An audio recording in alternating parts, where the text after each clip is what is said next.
All right, so the mathematical representation of a deterministic finite automata, or a DFA, is really just a collection of 5 objects.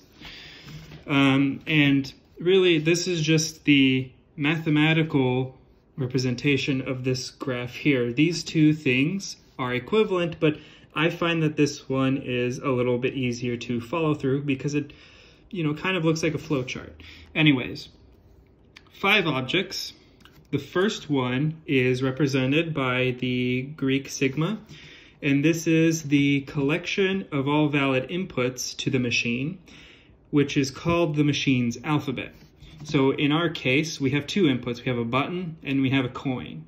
Simple enough. The next is S, and it is represented by,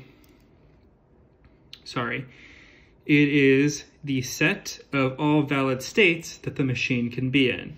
In our case, it's these circles here, and that is no soda and soda. You can see that here. S naught, or S0, or S null is the initial state of the machine. This is a subset of S, and in our case, it is no soda, and that is actually represented with this little dot in an arrow here. This lowercase sigma is the state transition function, and this is probably the hardest part to understand of a DFA.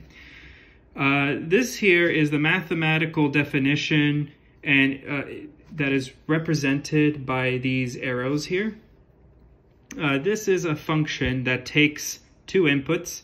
It takes the state and the input, and then returns the new state.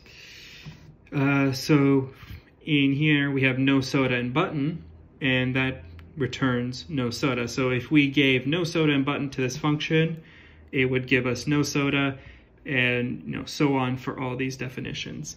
And this is equivalent to this arrow right here, where we're in the no soda state, we push the button, and we go into the no soda state. This is represented by this.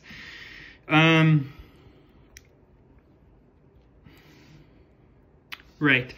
So in a deterministic finite automata, this function has to have a definition for all pairs of inputs and states.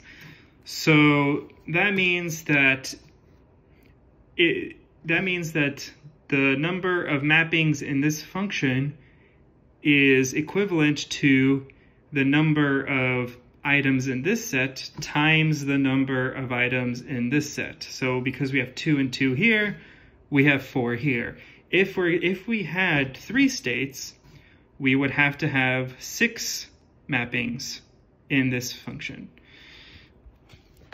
If you don't have a mapping in here, it's not deterministic. You can think of it as, the machine explodes or something like that. The last item in a DFA is F, and that is the set of valid states, or the set of finishing states, set of final states.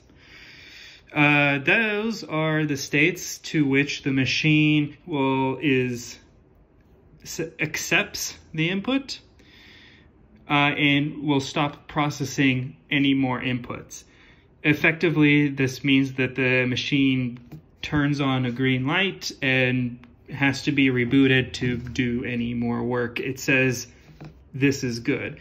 Some machines validate things, and that's what this is for. In our machine, we don't really validate anything, we just dispense soda, so there isn't a valid state, and that's a valid definition of F. And yeah, that's it for DFAs.